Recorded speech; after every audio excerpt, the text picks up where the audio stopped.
19. Navai jano jatu kathanchana vrajyen Mukunda sevyanyavadanga samsritim Smaran mukundam kriyopaguhanam punar Vihatumichenna rasagraho jana. My dear Vyasa, even though a devotee of Lord Krishna sometimes falls down somehow or other, he certainly does not undergo material existence like others, fruity workers, etc. Because a person who has once relished the taste of the lotus feet of the Lord can do nothing but remember that ecstasy again and again.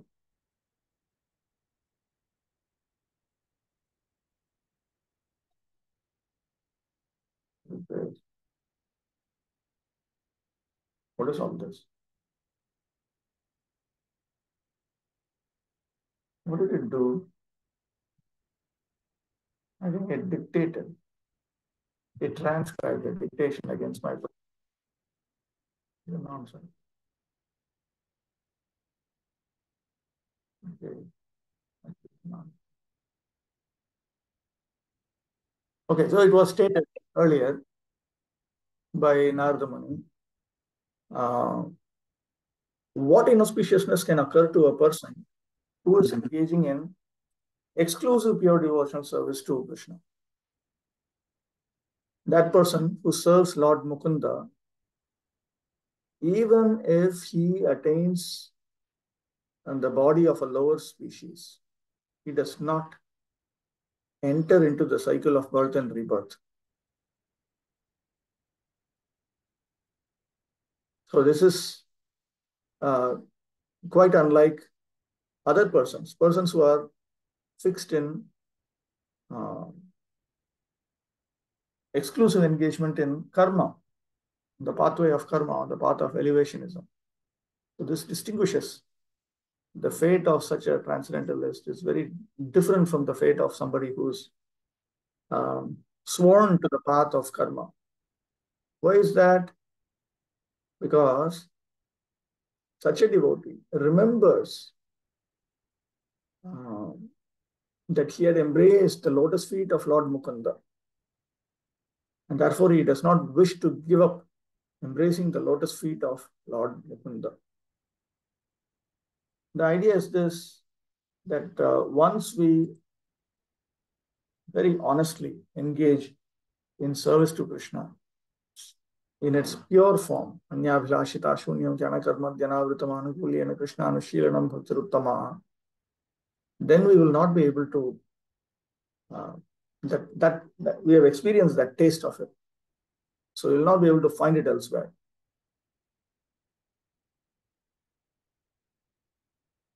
We become eager to re-experience it.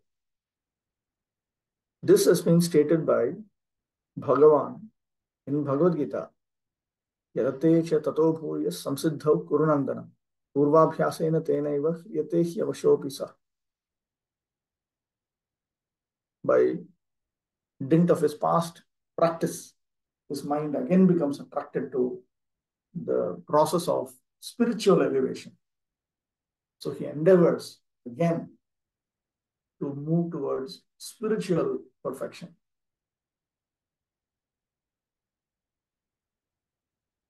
A devotee of the Lord automatically becomes uninterested in the enchantment of material existence because he is a rasagraha, or one who has tasted the sweetness of the lotus feet of Lord Krishna. There are certainly many instances where devotees of the Lord have fallen down due to uncongenial association, just like fruitive workers who are always prone to degradation. But even though he falls down, a devotee is never to be considered the same as a fallen karmi. A karmi suffers the results of his own fruitive reactions, whereas a devotee is reformed by chastisement directed by the Lord himself. The sufferings of an orphan and the sufferings of a beloved child of a king are not one and the same. An orphan is really poor because he has no one to take care of him, but the beloved son of a rich man, although he appears to be on the same level as the orphan, he is always under the vigilance of his capable father. A devotee of the Lord, due to wrong association, sometimes imitates the fruitive workers. The fruitive workers want to lord it over the material world. Similarly, a neophyte devotee foolishly thinks of accumulating some material power in exchange for devotional service. Such foolish devotees are sometimes put into difficulty by the Lord himself. As a special favor, he may remove all material paraphernalia. By such action, the bewildered devotee is forsaken by all friends and relatives. And so he comes to his senses again by the mercy of the Lord and is set right to execute his devotional service.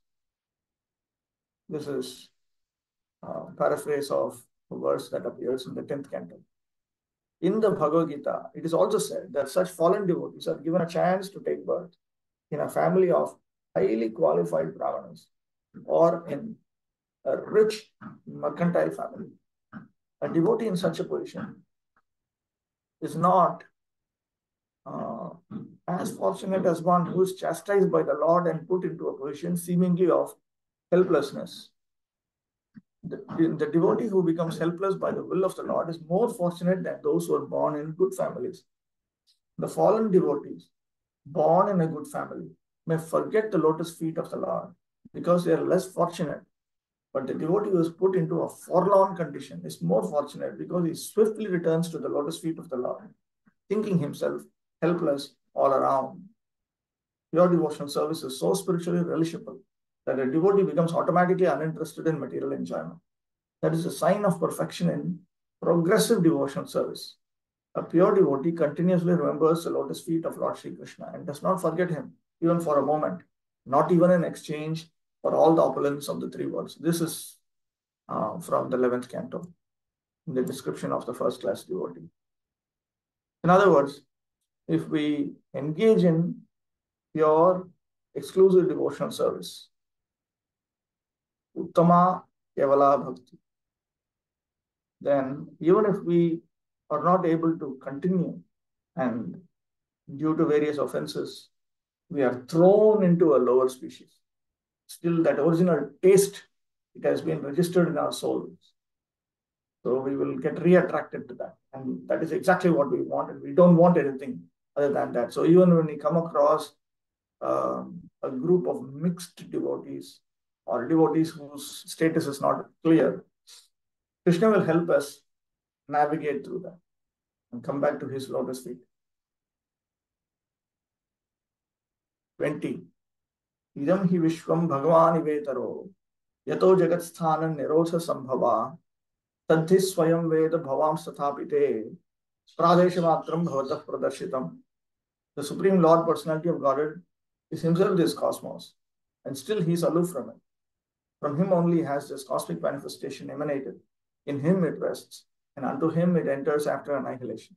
Your good self knows all about this. I have given only a synopsis.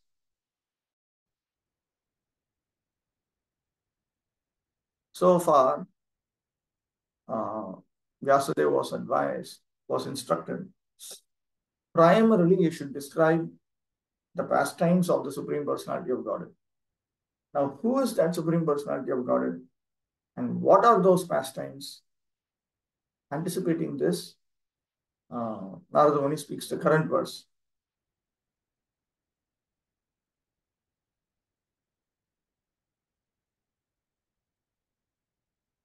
Right.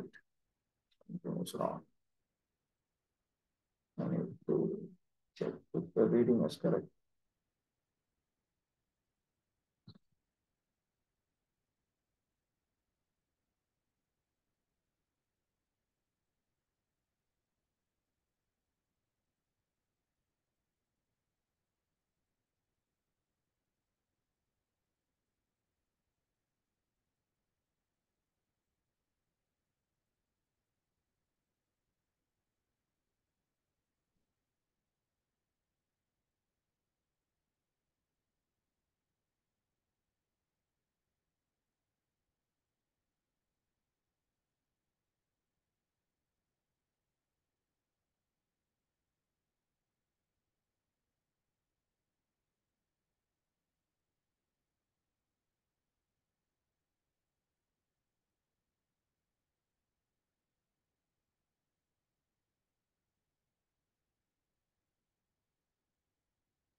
So this universe is nothing but the Supreme Personality of God Himself. But He is distinct from this universe. The material existence or the material world is not separate from the Lord, but the Lord is separate from the world. This is the point. The reason for that is stated next. Because of Bhagavan, the maintenance, creation, annihilation, etc. of the universe take place. So, by this itself, the pastimes of the Lord has been pointed out. This another meaning. This material world is Bhagavan, just like the Jiva is also Bhagavan. In other words, this material world composed of conscious beings and unconscious entities is not separate from Him. He alone is the supreme truth. The word He indeed indicates evidence from the Upanishads. Sarvam khalu idam brahma. Everything here is indeed Brahman. You know this very well. I have just given an indication here because the Upanishad says, Acharyavan Purusha Veda, that person who has an Acharya, he understands Vedic scripture. So, in order to fulfill that teaching of the Shruti, I have shown you this because Narada Muni is acting in the role of a spiritual master, so it is his duty. For a pure devotee, the conception of Mukunda, Lord Sri Krishna, is both personal and impersonal. The impersonal cosmic situation is also Mukunda because it is the emanation of the energy of Mukunda. For example, a tree is a complete unit, whereas the leaves and the branches of the tree are emanated parts and parcels of the tree. The leaves and branches of the tree are also the tree, but the tree itself is neither the leaves nor the branches. The Vedic version that the whole cosmic creation is nothing but Brahman means that since everything is emanating from the Supreme Brahman, nothing is apart from Him. Similarly, the part and parcel hands and legs are called the body, but the body as the whole unit is neither the hands nor the legs. The Lord is the transcendental form of eternity, cognition, and beauty. And thus, the creation of the energy of the Lord appears to be partially eternal, full of knowledge, and beautiful also. The captivated conditioned souls, under the influence of the external energy Maya, are therefore entrapped in the network of the material nature. They accept this as all in all, for they have no information of the Lord, who is the primeval cause, nor have they information that the parts and parcels of the body, which are detached from the whole body, are no longer the same hands or legs as when attached to the body. Similarly, a godless civilization detached from the transcendental loving service of the Supreme Personality of Godhead is just like a detached hand or leg. Such parts and parcels may appear like hands and legs, but they have no efficiency. The devotee of the Lord, Srila Vyasadeva, knows this very well. He is further advised by Srila Narada to expand the idea so that the entrapped conditioned souls may take lessons from him to understand the Supreme Lord as the primeval cause. According to the Vedic version, the Lord is naturally fully powerful. Swabhaviki jnana bhakriyacha. Parasya shakti vividhaiva shuyate. Swabhaviki jnana bhakriyacha. And thus, his supreme energies are always perfect and identical with him. The spiritual and the material skies and their paraphernalia are emanations from the internal and external energies of the Lord, respectively. The external energy is comparatively inferior, whereas the internal potency is superior. The superior energy is living force, and therefore she is completely identical with the Lord. But the external energy, being inert, is partially identical. But neither energy is equal to or greater than the Lord, who is the generator of all energies. Such energies are always under his control, exactly as electrical energy, however powerful it may be, is always under the control of the engineer. The human being and all other living beings are products of his internal energies. Thus, the living being is also identical with the Lord, but he is never equal or superior to the personality of Godhead. The Lord and the living beings are all individual persons. With the help of the material energies, the living beings are also creating something, but none of their creations are equal or superior to the creations of the Lord. The human being may create a small, playful Sputnik and may throw it into outer space, but that does not mean that he can create a planet like the Earth or Moon and float it in the air, as the Lord does.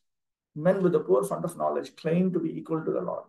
They are never equal to the Lord. This is never to be.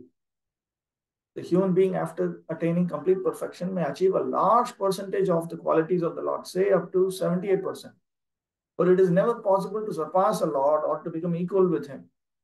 In a diseased condition only, the foolish being claims to be one with the Lord and thus becomes misled by the illusory energy. The misguided living beings, therefore, must accept the supremacy of the Lord and agree to render loving service to him. For this, they have been created. Without this, there cannot be any peace or tranquility in the world. Srila Vyasadeva is advised by Srila Narada to expand this idea in the Bhagavatam. In the Bhagavad Gita also, the same idea is explained. Surrender fully unto the lotus feet of the Lord. That is the only business of the perfect human being.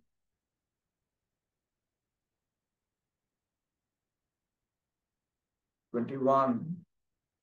Tvam atmanatmanam aveshya moghadrid parasya pumsah paramatmanah kalam ajam prajatam jagatah shivaya tan mahanubhavabhyudayothi ganyatam. Your goodness has perfect vision. You yourself can know the super soul personality of Godhead because you are present as a plenary portion of the Lord. Although you are birthless, you have appeared on this earth for the well-being of all people. Please therefore describe the transcendental pastimes of the Supreme Personality of Godhead Shri Krishna more vividly.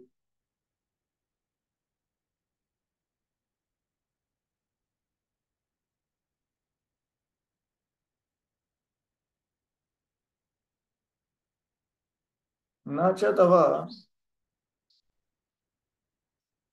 acharya apeksha. You actually don't require an acharya because you are an incarnation of the Lord himself. That point is now conveyed through this verse. Your vision is undiluted. So you know yourself through your own mind. For the Supreme Lord, there is no distinction between the mind and himself. There's no distinction between his body and himself also. You are the unborn who has taken birth in this world for the welfare of this world. How is that? Because you are a portion of the Supreme Person. So please describe in further detail, that means more vividly, the adventures of the greatly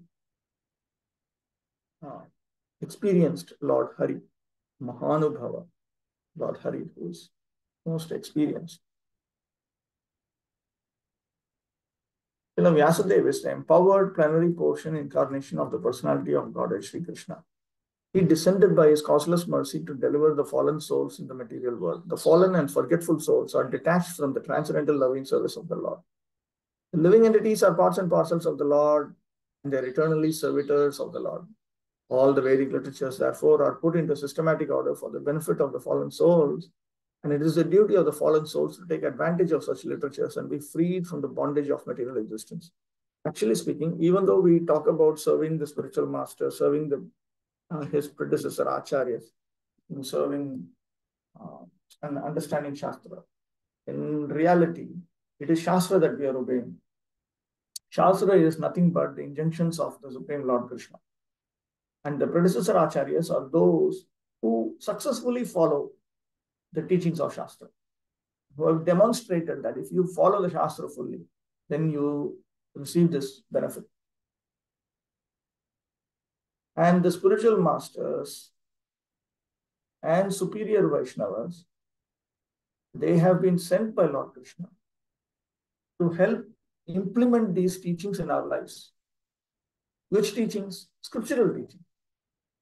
So ultimately, we have to take shelter of scripture through the more advanced devotees, the spiritual masters, the predecessor spiritual masters.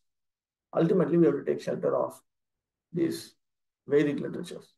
Although formally Srila Narada Rishi is a spiritual master, Srila Vyasadeva is not at all dependent on a spiritual master. Because in essence, he is the spiritual master of everyone else. But because he is doing the work of an acharya, he has taught us by his own conduct that one must have a spiritual master, even though he be God himself. Now, we note that Lord Sri Krishna, Lord Sri Rama, Lord Sri Chaitanya, they all accepted spiritual masters. And they all accepted spiritual masters, took initiation from them. They took initiation from spiritual masters who were within the sense perception. You do not come across an instance of Lord Sri Krishna, Lord Sri Ram, Lord Sri Chaitanya claiming to take mantra initiation from somebody who departed from this world before many years. There's no Ritvik pastime. They take initiation from somebody within their sense perception. Just like conditioned souls are meant to take initiation from somebody. They take instruction from somebody who's there.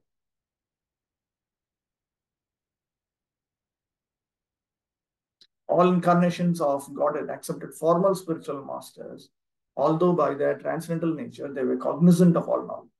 In order to direct people in general to the lotus feet of Lord Sri Krishna, he himself in the incarnation of Vyasadeva is delineating the transcendental pastimes of the Lord. 22.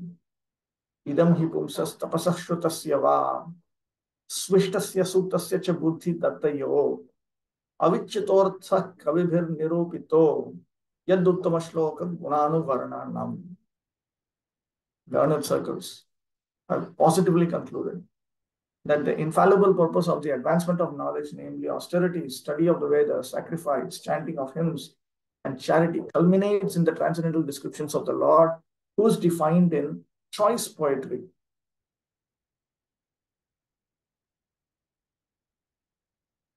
Anenaiva tapadi sarvam tava saphalam sya.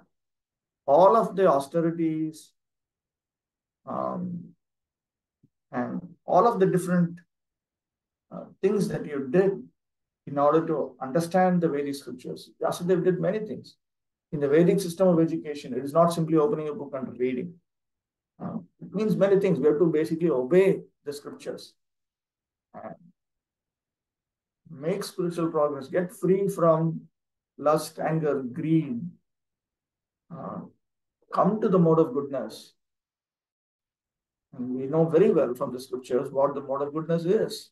It is manifested in a certain manner. I live like a tamasic creature and then I claim to be sattvic. It is not correct. So many things has to be done. So he's saying that all of this that you have done, Narada Muni is telling Vyasadeva, he's conveying this message. Everything that you have done will become successful when you do this particular. Ultimately, we have to come to the point of pure Shravanam, Kirtanam, Vishnu. You need to come to this point. This is the eternal result, or this is a result from austerities, studying Vedic scriptures, and so on. That is eternal. There may be several other results which are not eternal, but this is the eternal result. And what is that eternal result? That is constant glorification of the transcendental attributes of the Supreme Lord, who is defined in choice poetry. Human intellect is developed for advancement of learning and art, science, philosophy, physics, chemistry, psychology, economics, politics, etc. By culture of such knowledge, the human society can attain perfection of life. This perfection of life culminates in the realization of the Supreme Being Vishnu. The Shruti therefore directs that those who are actually advanced in learning should aspire for the service of Lord Vishnu. Unfortunately, persons who are enamored by the external beauty of Vishnu Maya do not understand that the culmination of perfection or self-realization depends on Vishnu. Vishnu Maya means sense enjoyment, which is transient. Transient means temporary and miserable. So the happiness that comes out of sense enjoyment is temporary. And overall, it is miserable because miseries are waiting to take over. Or the happiness is also mixed to different degrees with miseries. Those who are entrapped by Vishnu Maya utilize advancement of knowledge for sense enjoyment. See, Narada Muni has explained that all paraphernalia of the cosmic universe are but emanations from the Lord out of his different energies, because the Lord has set in motion by his inconceivable energy the actions and reactions of the created manifestation. The paraphernalia have come to be out of his energy. They rest on his energy, and after annihilation, they merge into him. None of them, therefore, are different from him, but at the same time, the Lord is always different from them. When advancement of knowledge is applied in the service of the Lord, the whole process becomes absolute. The personality of Godhead and his transcendental name, fame, glory, etc., are all non-different from him. Therefore, all the sages and devotees of the Lord have recommended that the subject matter of art, science, philosophy, physics, chemistry, psychology, and all other branches of knowledge should be wholly and solely applied in the service of the Lord. Art, literature, poetry, painting, etc., may be used in glorifying the Lord. The fiction writers, poets, and celebrated literateurs are generally engaged in the writing of sensuous subjects.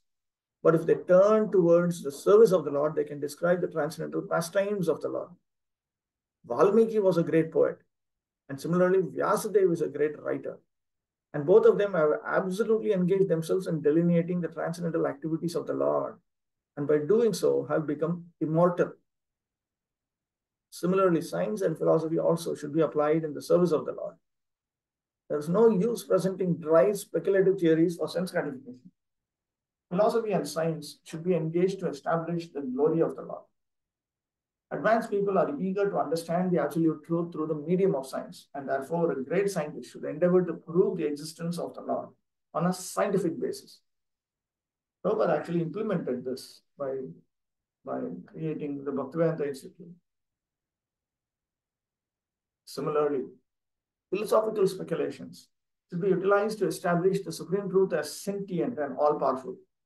Similarly, all other branches of knowledge should always be engaged in the service of the Lord. In the Bhagavad Gita also, the same is affirmed. All quote-unquote knowledge not engaged in the service of the Lord is but nescience.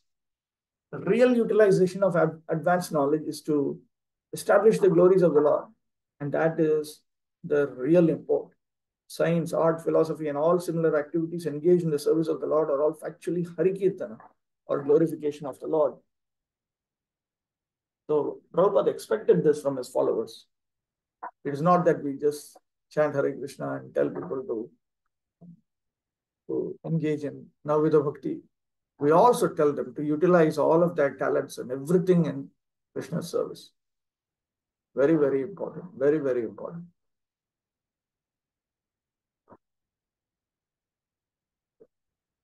23.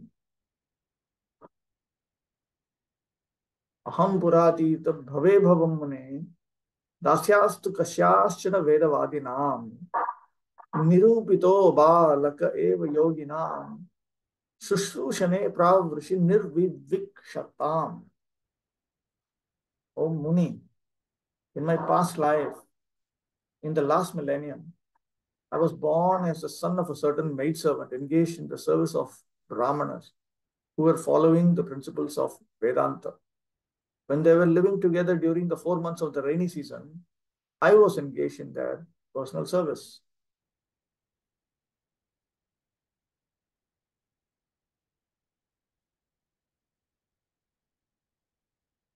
Satsangato Hari Katha Shravanadi Phalam Swavrittantena Prapanchayati. He now demonstrates, he proves, elaborates on the result of hearing chanting, etc., harikatha, in the association of saintly authorities. And he does it by talking about his own life.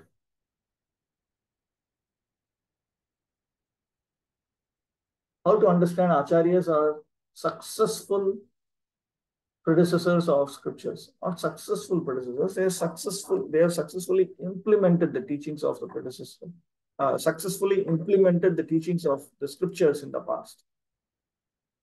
The scriptures, they teach you must do these things and you must attain certain results.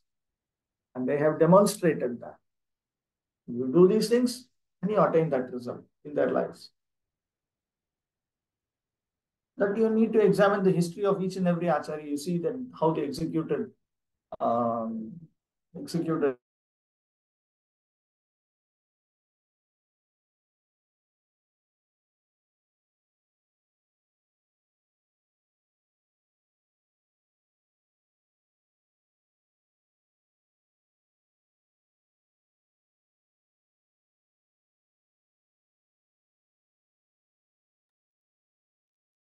Hare Krishna.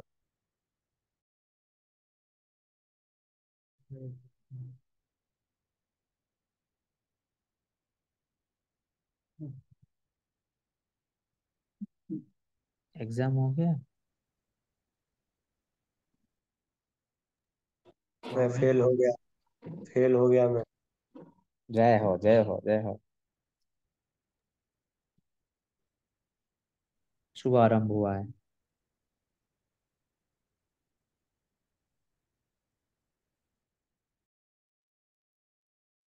Again, it got cut.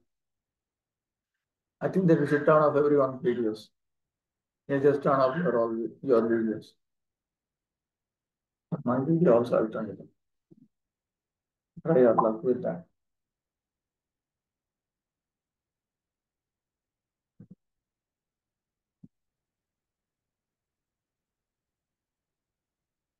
So,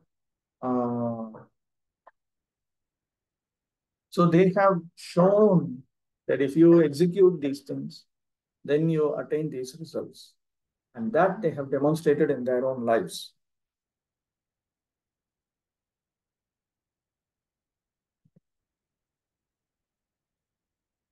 That is very, very important. It's very important to consider how the predecessor acharyas have implemented the teachings of Krishna consciousness and demonstratively attained the perfection of Krishna consciousness. Achyutanam Guru. Hare Krishna Prabhu. Prabhu, in purport of verse number 22, like previously also I have read in Bhagavad Gita, it's mentioned, and here also, that Vishnu means sense enjoyment, and sense enjoyment is transient and miserable. So can you put some more light that how it is miserable? Because personally I'm not like, I need more conviction to understand this point, that actually it is miserable for me. I want to convince myself more on this. Anybody who engages in any kind of sense enjoyment over the days, weeks, months, years, decades, he will always have to experience the miseries of material existence. A simple thing.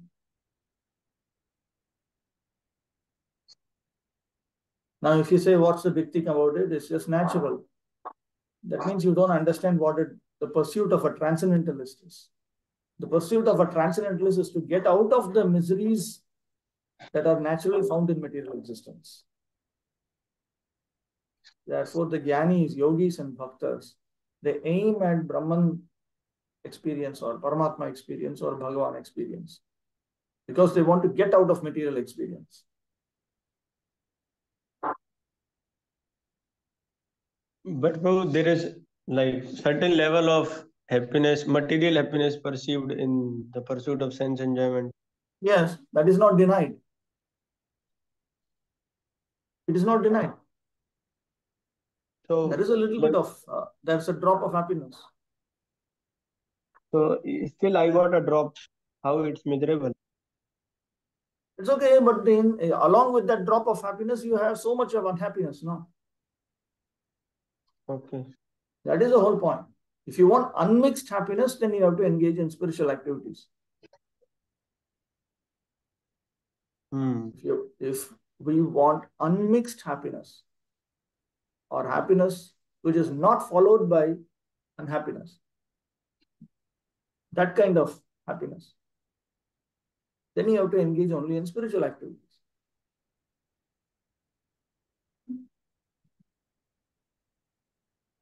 Okay, bro. Thank you. Spiritual happiness takes time to realize. Sense enjoyment is realized immediately. Correct? Why? Because we are in the place of material sense enjoyment. This material existence is meant for providing material enjoyment. So the default condition here is that of providing this intoxication of material happiness. So it bewilders us in Sattva-guna, Rajoguna, Tamoguna.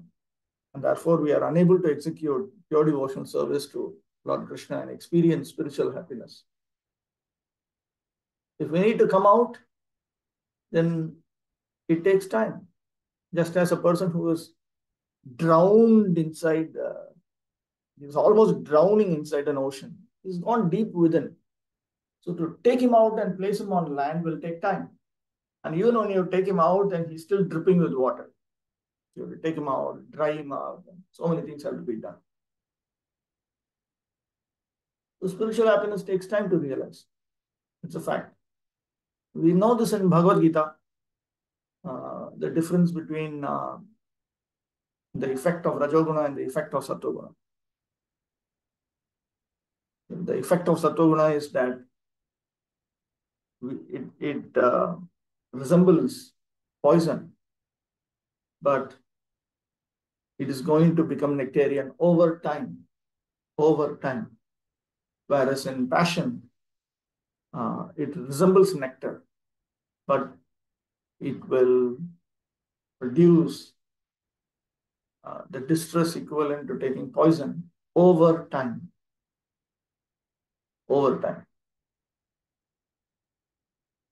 Charame bhayadam.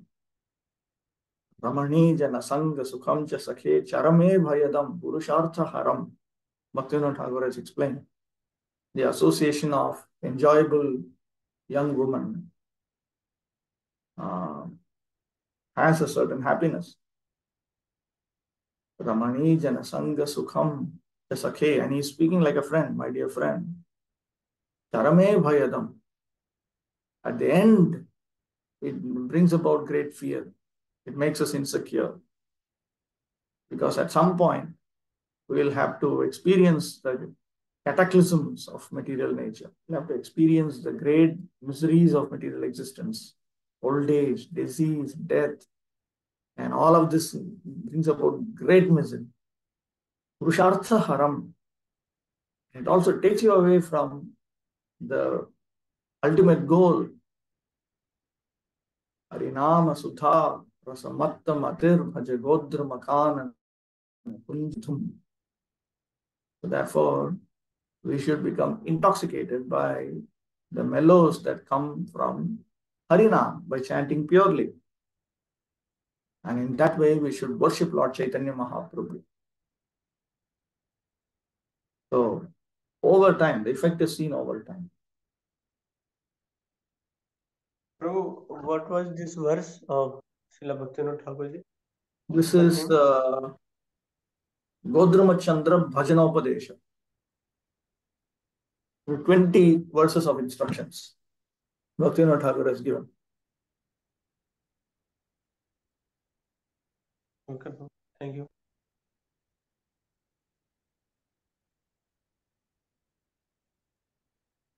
Okay, then. So the 4 months refer to Chaturmasya.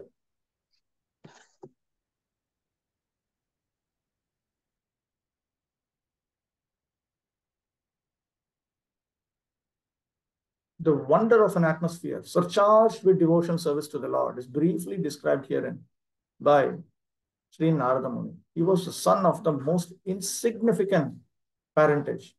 He was not properly educated. Still, because his complete energy was engaged in the service of the Lord, he became an immortal sage. Such is the powerful action of devotional service.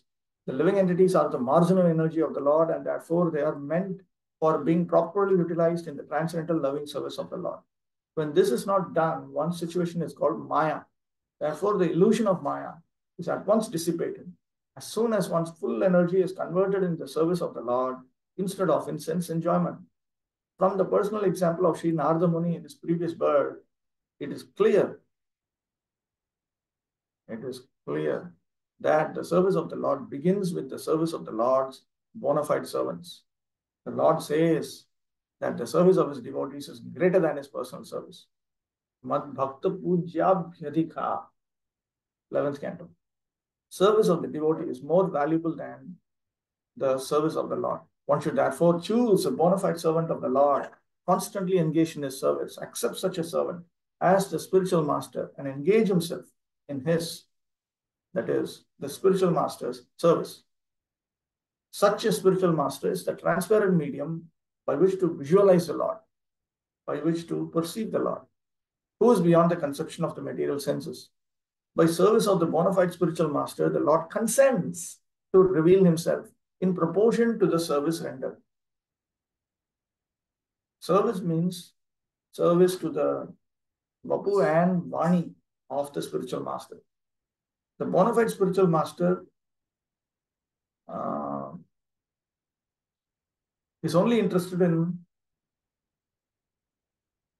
engaging everyone in Navavidha Bhakti. So, the service of the spiritual master will naturally involve serving Krishna's lotus feet. Trivigrahara Dhananityanana Shringara Tanmandira Marjanado Yuktasya. So that a bona fide spiritual master himself is engaged in various items of devotional service, such as deity worship. Yuktasya Bhaktamscha Niyunjataha. Additionally, in addition to himself being engaged in Navavidha Bhakti, he also engages others. He engages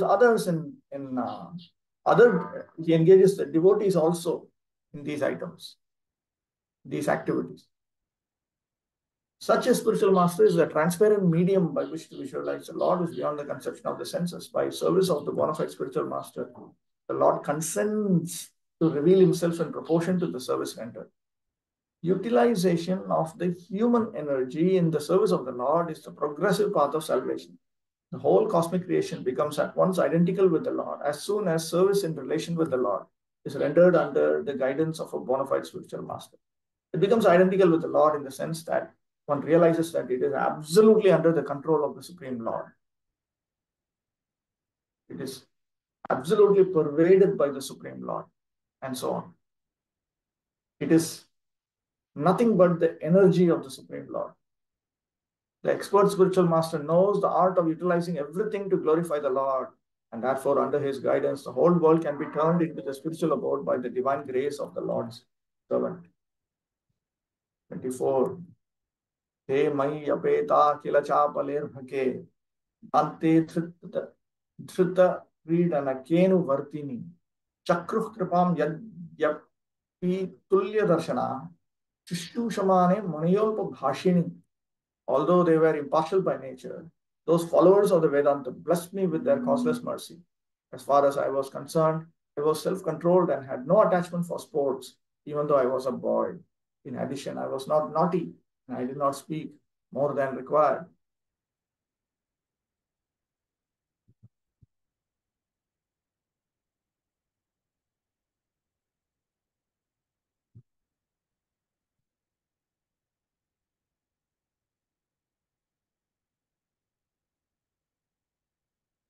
In the Bhagavad Gita, the Lord says, all the Vedas are searching after me. Lord Shri Chaitanya says that in the Vedas, the subject matters are only three.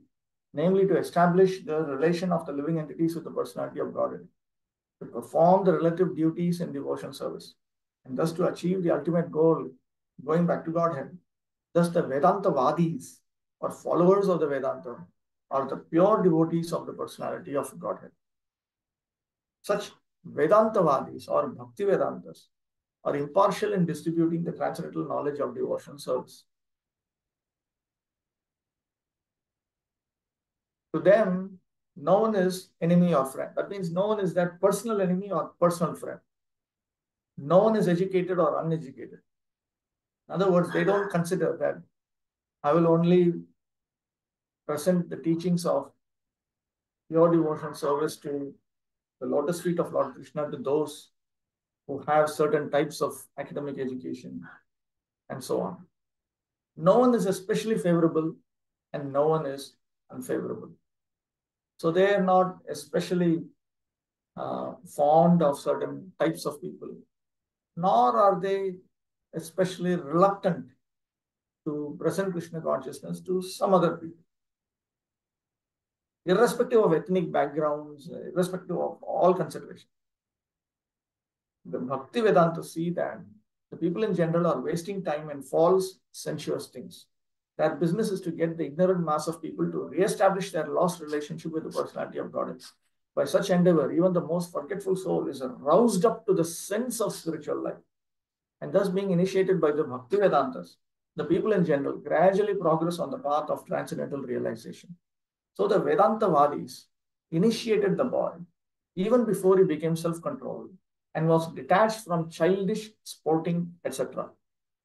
But before the initiation, he, the boy, became more and more advanced in discipline, which is very essential for one who wishes to make progress in the line. Before one accepts initiation, one needs to be appropriately qualified. Otherwise, the result of initiation will not manifest. So therefore, all these considerations are there. In fact, let's see.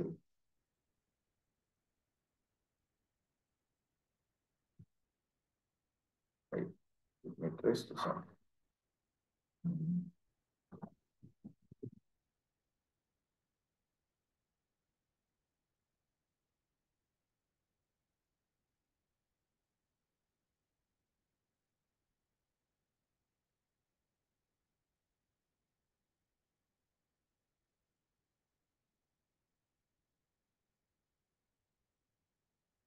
You look at this.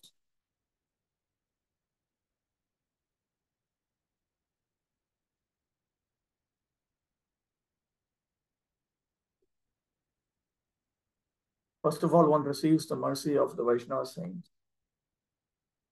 Then one engages in service to the great souls. Then one receives their faith and enthusiasm. And then one takes shelter at the feet of a bona fide spiritual master, which is the same as Sadhu Sangha. So now, this Adav Guru Padashrayam is taking shelter of the lotus feet of the spiritual master. It is the first item in Bhajana Kriya.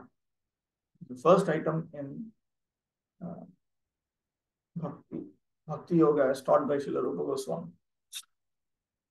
From this only devotion service proceeds. So anything that came before that is understood to be an eligibility in Bhakti Rasamrita Sindhu. So these people are those who are eligible to engage in Bhakti Yoga. And from level 4 onwards, they are actually engaged in Bhakti Yoga. So without this eligibility, one will not be able to proceed further. That is why he is saying,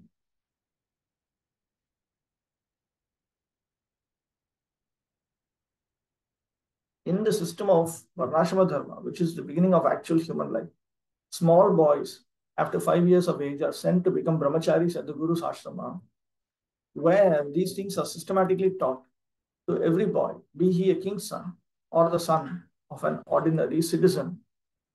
The training is compulsory. Not only to create good citizens of the state, but also to prepare the boy's future life for spiritual realization. The irresponsible life of sense enjoyment was unknown to the children of the followers of the Varnashram system.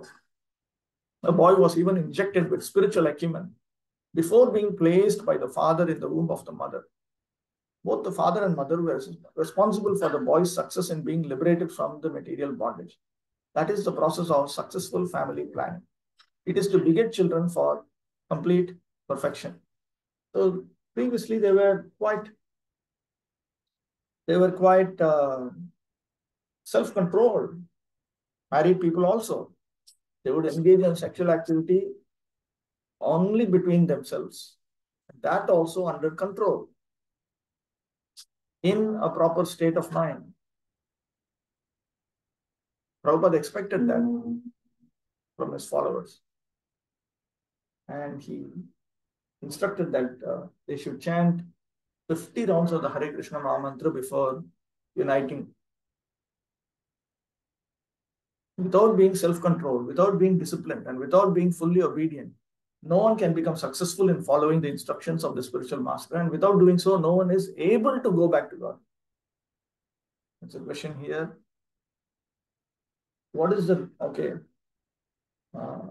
result? What is the meaning of result of initiation? The result of initiation is that one attains transcendental experience of Godhead. Divyam Jnanam Yato Dadyat. Kuriyat Papasya Sankshayam. And all of one's sinful reactions are destroyed completely. Kuriyat Papasya Sankshayam. Tasmad Diksheti Saprokta Deshikais Tattva Vidai. Therefore, it's called Diksha. Di stands for Divya Jnana. Sha stands for Papa Sankshaya, complete destruction of one's sinful reactions. 25.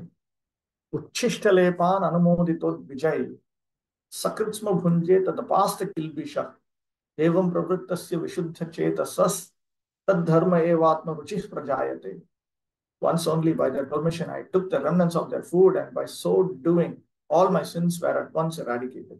Thus being engaged, I became purified in heart, and at that time the very nature of the transcendentalist became attractive to me.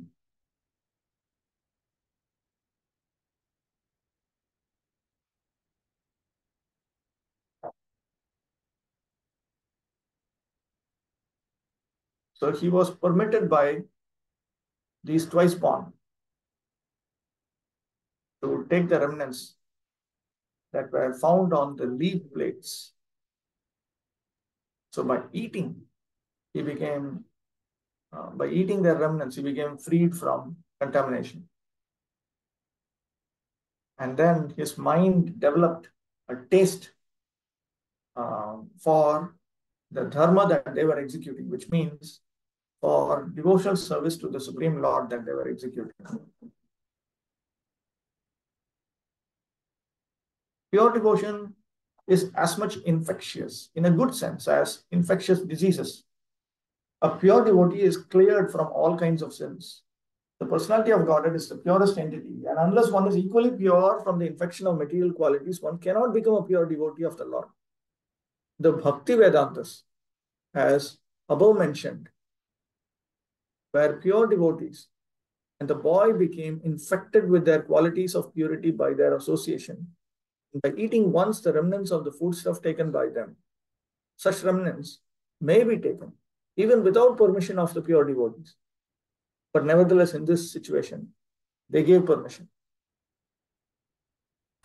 There are sometimes pseudo-devotees, and one should be very much cautious about them.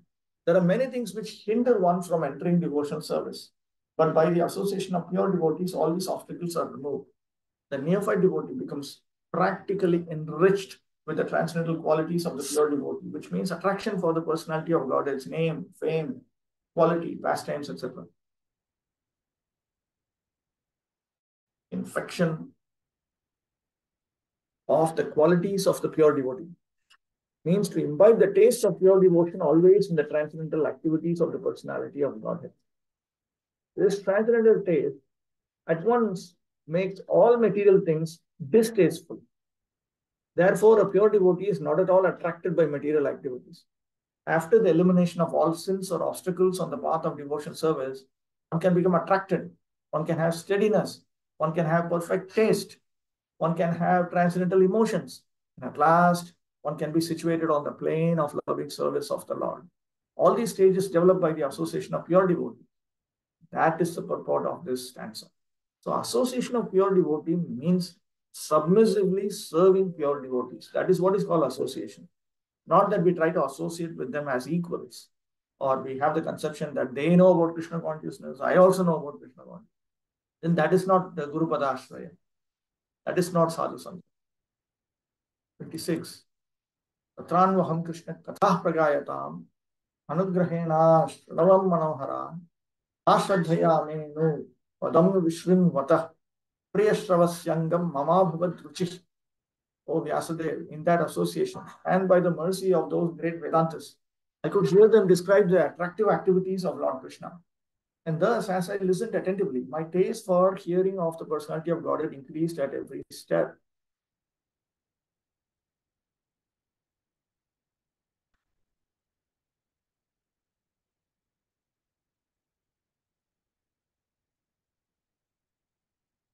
So he developed conviction.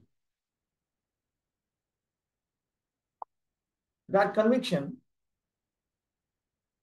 came about in this manner. By engaging in these activities. It was not forcibly brought out. It was very natural. It increased at every step naturally. Naturally.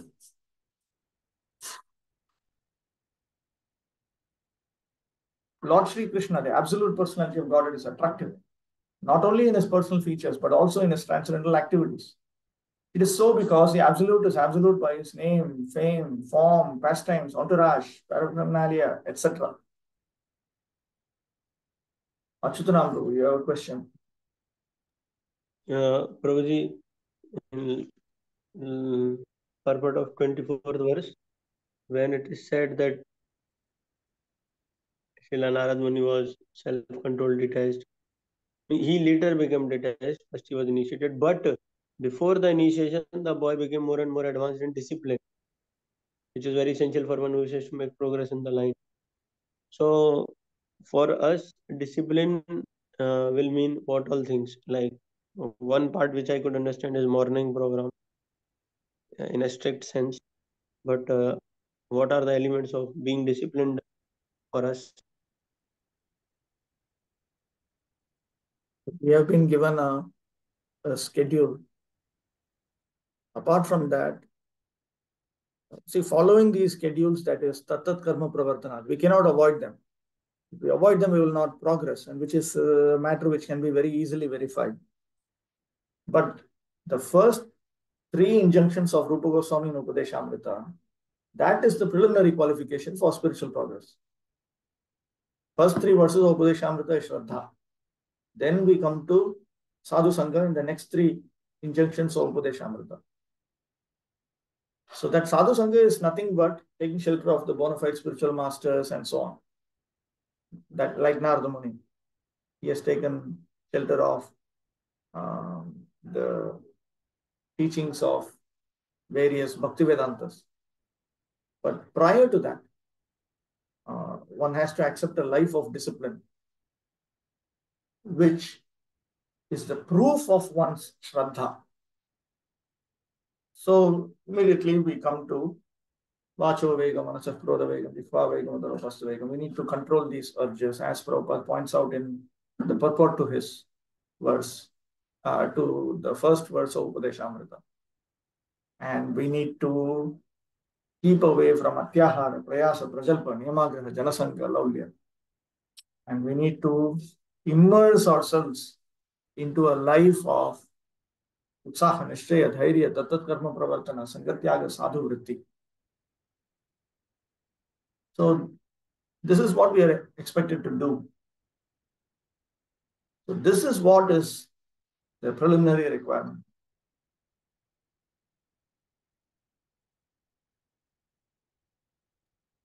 Without that, we will not experience the benefit of initiation and so on.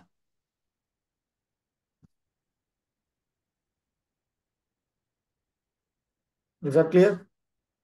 Yes, Prabhuji. Thank you, Prabhu.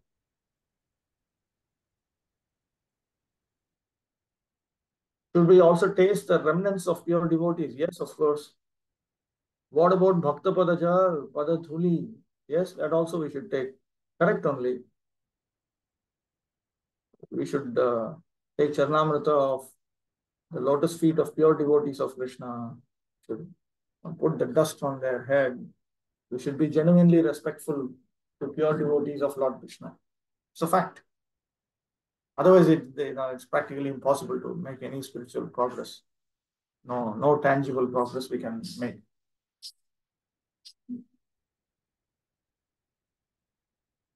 The Lord descends to this material world out of his causeless mercy and displays his various transcendental pastimes as a human being, so that human beings attracted towards him become able to go back to God. See, we need to become able to go back to God. It is one thing that we desire to go back to God. It's another thing to become able to go back to God, and we do need to go back to God. Men are naturally apt to hear histories and narrations of various personalities performing mundane activities without knowing that by such association, see, that itself is association, one simply wastes valuable time and also becomes addicted to the three qualities of mundane nature. Instead of wasting time, one can get spiritual success by turning his attention to the transcendental pastimes of the Lord. By hearing the narration of the pastimes of the Lord, one contacts directly the personality of Godhead. And as I explained before, when one hears about the personality of Godhead, all accumulated sins of the mundane creature are cleared from within. Thus, being cleared of all sins, the hearer gradually becomes liberated from mundane association and becomes attracted to the features of the Lord. Narada Muni has just explained, where am I? Has just explained this by his personal experience. The whole idea is that simply by hearing about the Lord's pastimes, one can become one of the associates of the Lord. Narada Muni has eternal life, unlimited knowledge, and unfathomed bliss. He can travel all over the material and spiritual worlds without restriction. One can attain to the highest perfection of life simply by attentive hearing of the transcendental pastimes of the Lord from the right sources, as Sri Narada heard them from the pure devotees, Bhakti-Vedantas, in his previous life. The process of hearing in the association of the devotees is especially recommended in this age of Kali. There are devotees who nowadays loudly read Prabhupada's books with practically no explanation or very minimal explanation as and when something is sought throughout the world. This is very, very nice practice to loudly read out Prabhupada's books. Like now, Janmashtami time, Krishna book can be read out loud. Devotees can take turns reading out loud and the others can sit and hear. Similarly, all of Prabhupada's books, they can be read out loud.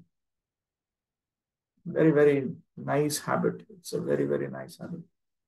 It will be beneficial if the devotees who are reading out. This is actually Vaishnava association, proper association. Shravanam Kirtanam Vishnu. If the devotees from whom we hear such pure narrations of Krishna Katha, if they are more advanced than us and if they are kind to us and they are spiritually like-minded, Sajati Ashaye Snigdhe Sadho Sangas Swatah Vare.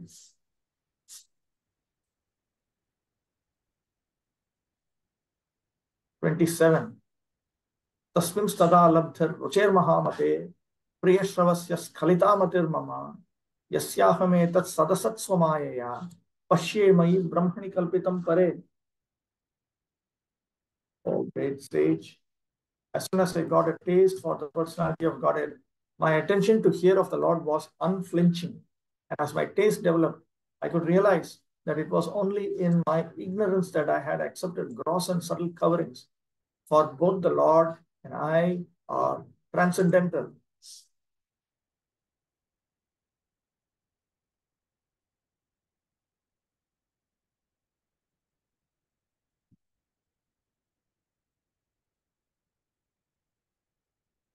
So Narada Muni wants to say that I realize that I myself am spiritual and am beyond material existence. And I realized that my gross and subtle bodies have come about due to my own ignorance. They do not factually exist.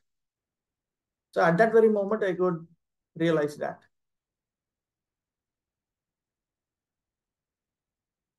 Ignorance in material existence is compared to darkness. And in all Vedic literatures, the personality of Godhead is compared to the sun. Wherever there is light, there cannot be darkness.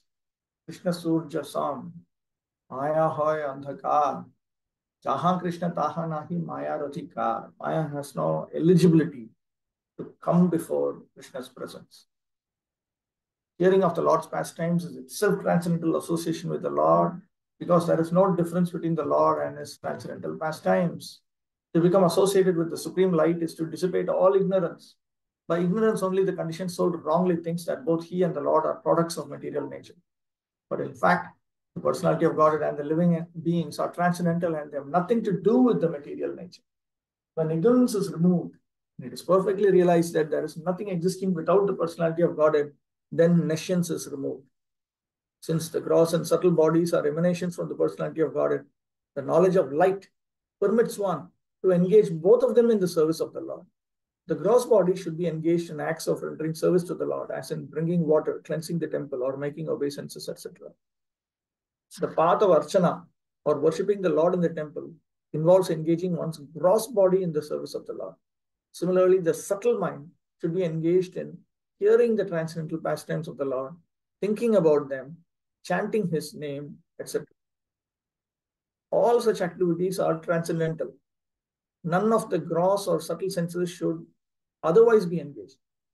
So the gross senses are meant to be used in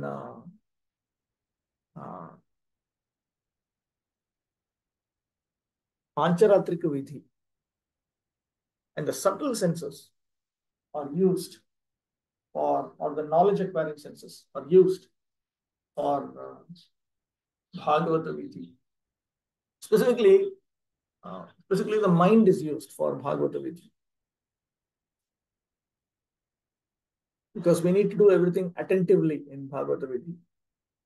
Such realization of transcendental activities is made possible by many, many years of apprenticeship in the devotion service. But simple attraction of love for the personality of Godhead, as it was developed in Narada Muni by hearing, is highly effective. Okay, any questions? Now I have some time, so let me look at the previous Acharya's explanations also. See if I get something.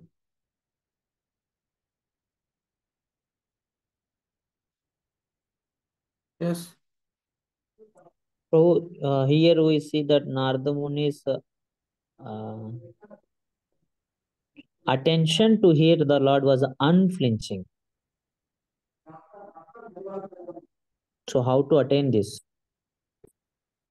For that, there's a system. And the system is here. We need to serve those who are greater than us in Krishna consciousness. Agree to become faithful and enthusiastic. Take shelter of a bona fide spiritual master. Develop the hankering to engage in the activities of Bhakti Yoga. And then engage in the activities of Bhakti Yoga. Then we will experience Anartha Nivritti. Step by step. Step by step. Moves up. Another way is indicated in the nectar of instruction, Upadeshamrita. If you read the purports to text 1, 2, and 3, you'll get some good idea how it was done, how it can be successfully accomplished. I think in general, we don't have a basic sense of what are the milestones in Krishna consciousness. That is like being in some school and you don't even understand how to progress, from one standard to another standard.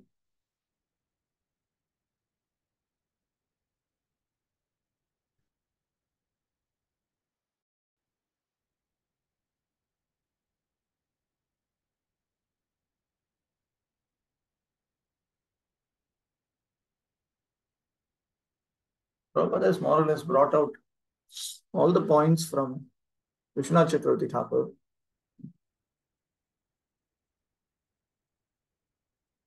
Okay, here are some very interesting points. How is it that a person can experience a rasa and he cannot give up rasa? This is about a person who uh, gives up Krishna consciousness, at least superficially, but he's still attracted to the lotus feet of Lord Hari. So Vishwanath Chakravarti points out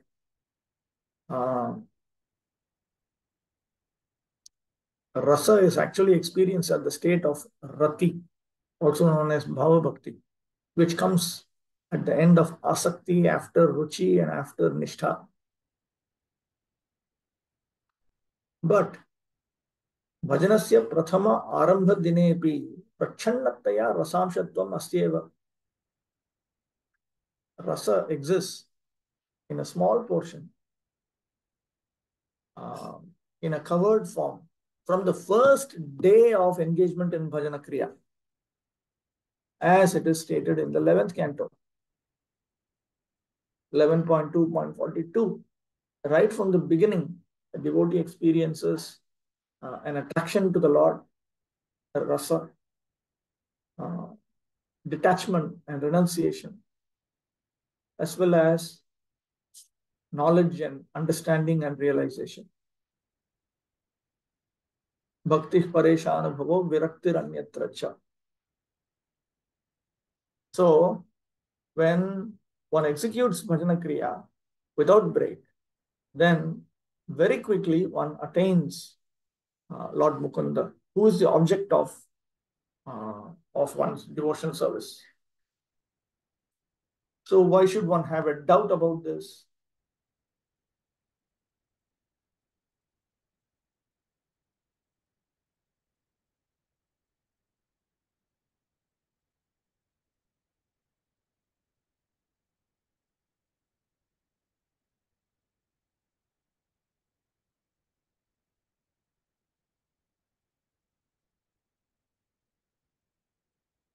Jiva Goswami has also quoted Aitadatmyam idam sarvam tat satyam.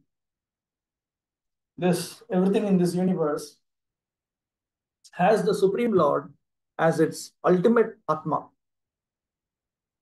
All the Atmas are also ultimately having the Supreme Lord as their Atma. So text 20 is about that.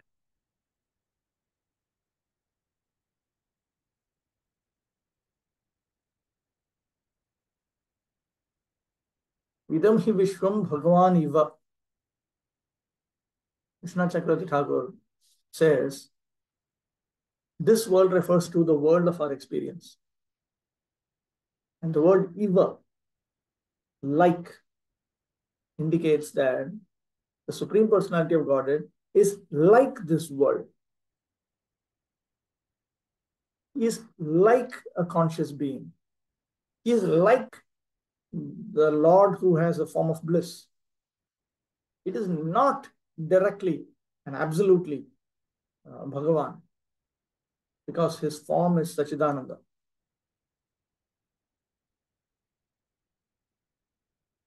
There is an implication here that the Supreme Lord's existence and so on are constant, whereas the Satoguna, Rajaguna, Tamoguna of the universe, they are temporary. They appear and disappear, appear and disappear.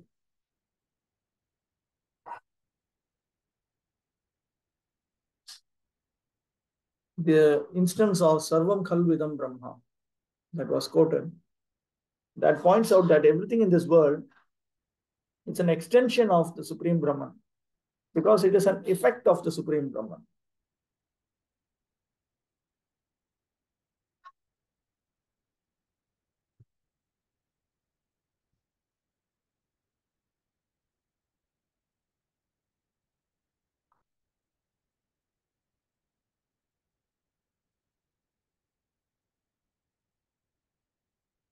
21.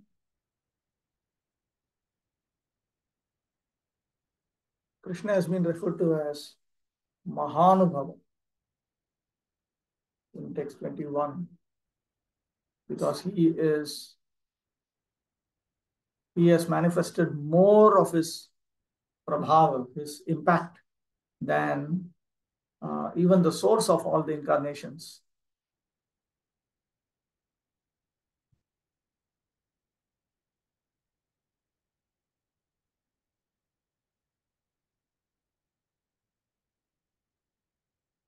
Baladev Vidyabhushan notes that when Krishna descends, his primary purpose is to bestow Shuddha Bhakti, pure devotional service to himself. So you will also get that, Narada Muni implies. 22.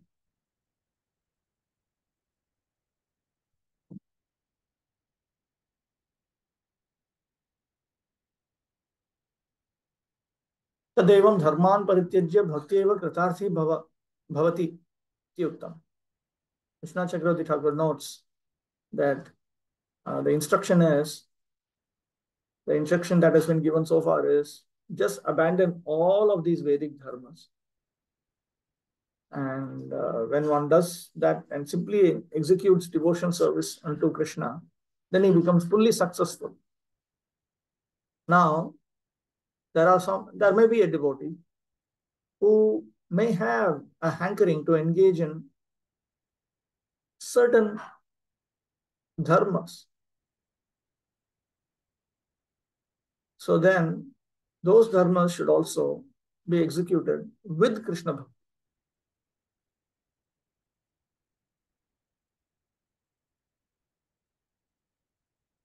That is because ultimately the master rule is Smartavya Satatam Vishnu, Vismartavya na Jatu Chit.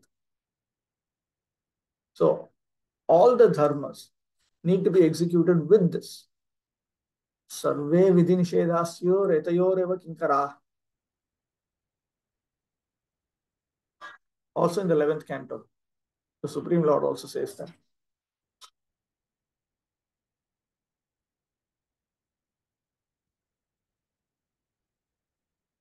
'23.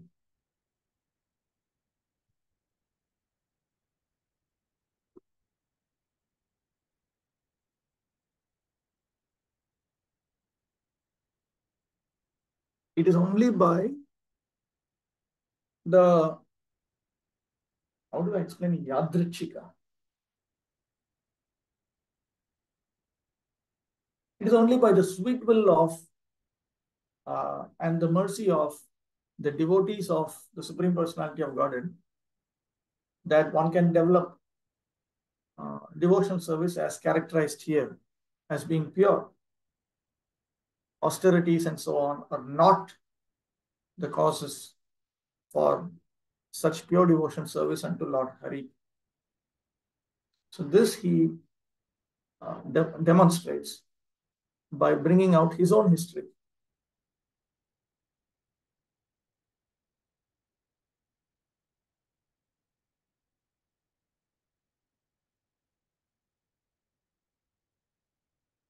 Baladev Vidyabhushan has noted, Uktaesha Vishuddha Krishna Phala Guru Prabhava Bhakti Satkripa eva syat. Bhakti, devotion service to Krishna that is absolutely pure and which has been described so far, which has Krishna as its goal and which is empowered by spiritual masters, can only come about by the mercy of saintly authorities.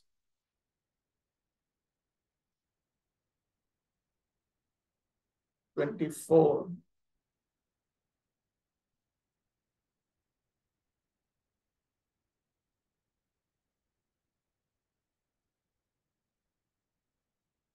So it's straight, you can see. Prabhupada has paraphrased all of this.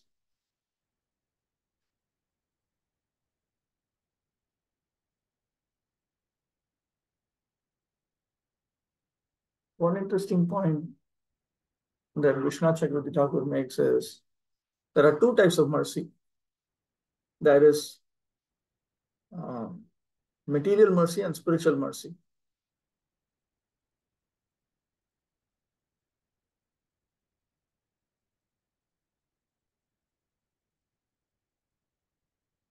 The first one is dealing with the designations of the modes of material nature.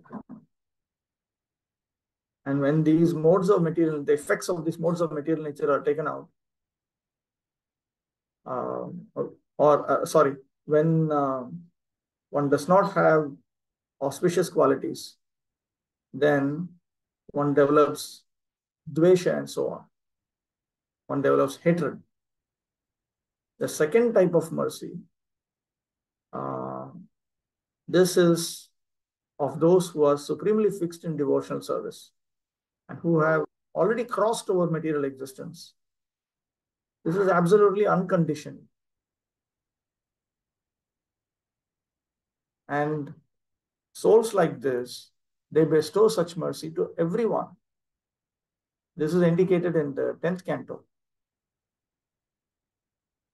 So sometimes they speak about devotional service. Sometimes they choose not to.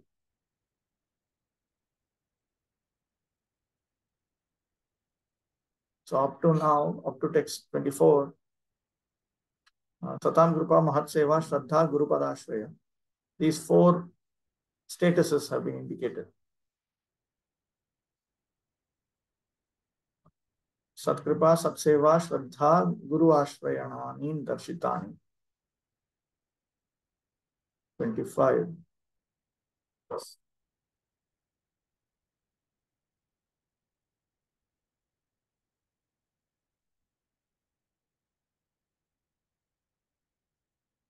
ततश्च नित्यमेव भुक्त तदुच्चिष्टस्य मम श्रवण कीर्तन स्मरणात्मिका भक्तिर अनायासेनैव अभवत्. When this is text 25, when Narada Muni took the remnants, food remnants of his spiritual masters on a regular basis, then very easily he attained the devotional service consisting of Shravanam, Kirtanam and Smaranam.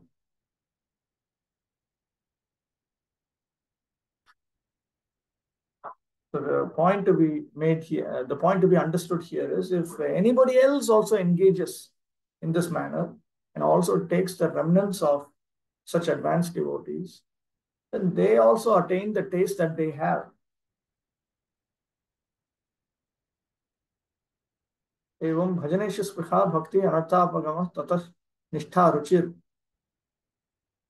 Not pancha, it is pancha. So the next 5 stages are spelled out here.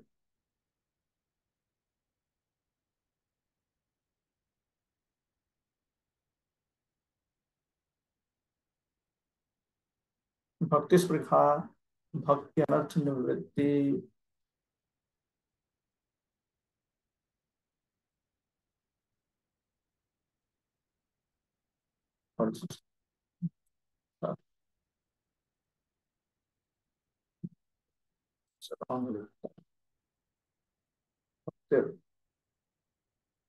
Bhakti ruchi.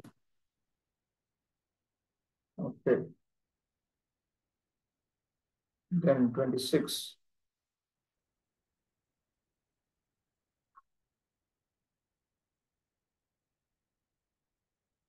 Jiva Goswami specifically points out that the Krishna Katha that these Bhaktivedantas had discussed was about the son of Sri Nanda Maharaj, his birth, pastimes, and so on.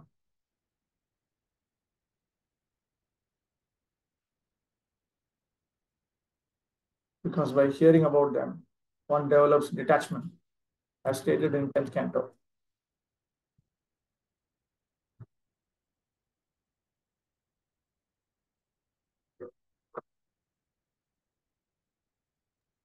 Oh, by hearing about whom? What? Just now, last line which you said by hearing about Krishna's childhood pastimes. Okay. Krishna Chakravarti Thakur reads Ratihi instead of Ruchihi. This is the 11th stage. Asakti.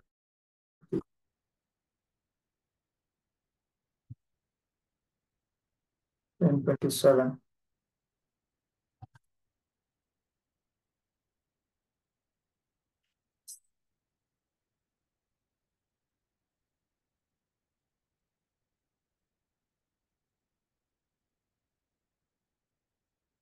It says that Jiva Goswami says that Narada Muni became capable of seeing the nature of material existence, about the living entities in their collective forms and so on.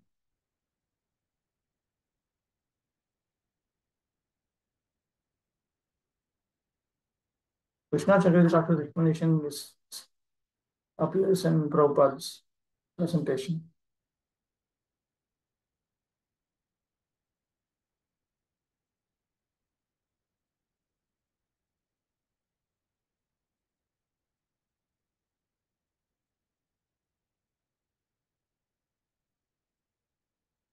So what was very, very difficult to be achieved through various practices for a long period of time became very easily attained by Narada Muni.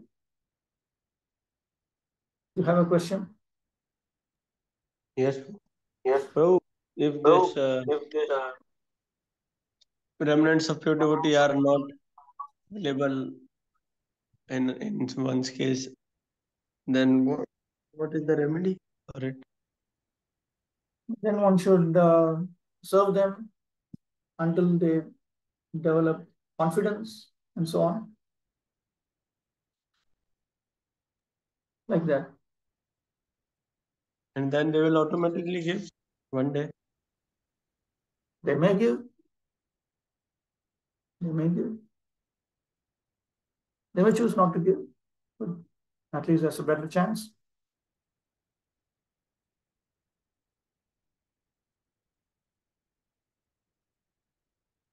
Okay, we'll stop with that. But we can steal, Prabhu. And we steal if they are not annoyed, if they allow.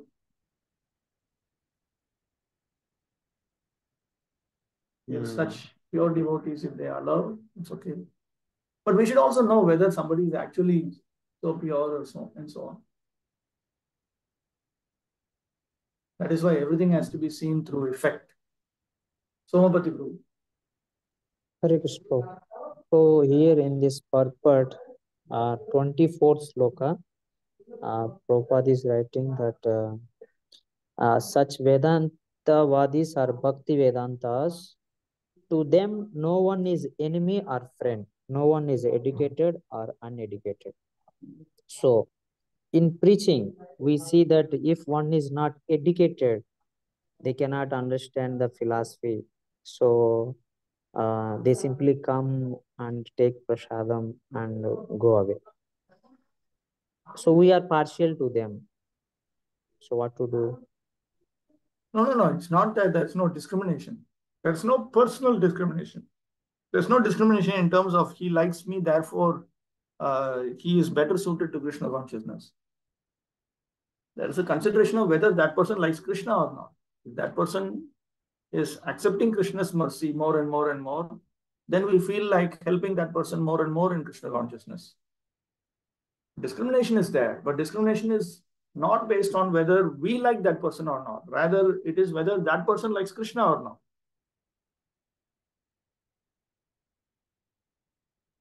Not that everybody who dislikes me is has no hope of going back to Godhead. Not like that. We are defective now. So naturally, we have elements of our personality that is highly disgusting. So, and if somebody is disgusted, why not just accept the reality? That's what I deserve. But that person, he may like Krishna consciousness, and it's our duty to help that person move towards Krishna. So discrimination is there, but not discrimination, not self-centered discrimination. Krishna-centered discrimination. All Yes, right, Prabhu. we'll stop it. Prabhu, just one thing. Just like we hear about also Gaur Kishore Das Babaji, the spiritual master of Bhakti Siddhanta Saraswati. So we hear that he is also not educated. How he becomes successful in his spiritual life?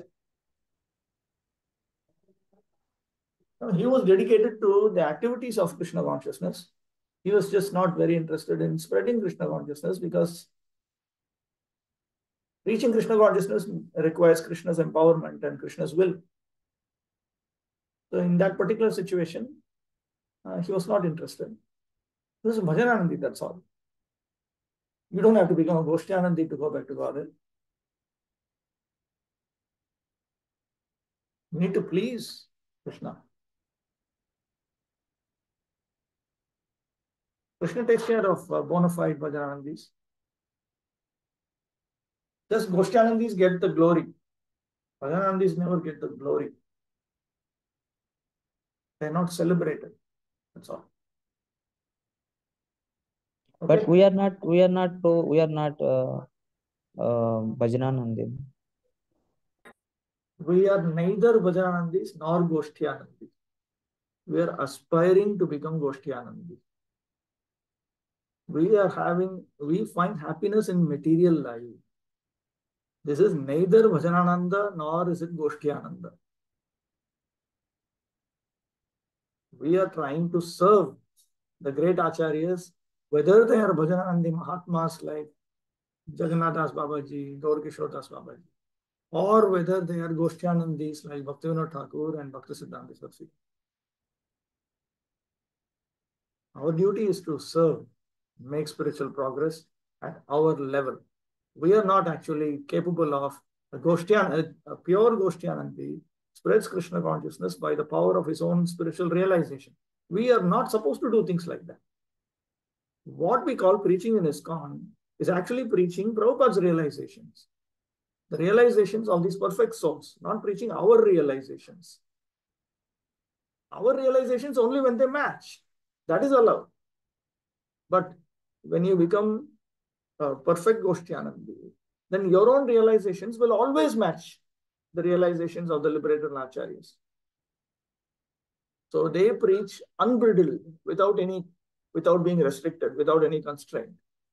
We are not doing any of that. We are not allowed to do these things also. Prabhupada is structured in such a manner that we are not allowed to do these things also. So we are just aspiring to become them.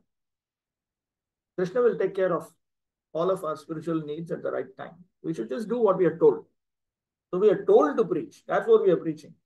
We are not preaching by our own realization. We don't want to save the world, this, that. If Krishna says just shut up and sit in one place and chant, then we agree to that. If Krishna says you shut up and you cut sabjis, that also we do. And if he says you go outside and you preach, that also we do. And if he says go and preach in some slum area, that also we do. And when he says that you go preach to the rich people, that also we'll do. But we are simply doing what the great acharyas have conveyed, and which is all Krishna's injunction that is coming through them, through more advanced devotees. And we just keep checking whether we are progressing or regressing. We are just doing what we are told, that's all. We should just continue doing that, that's all. And not start developing complexes that we are Bhajanandis or Goshtyanandis and all that. That is all. At a much later stage, things will be revealed. Okay, let's stop with that.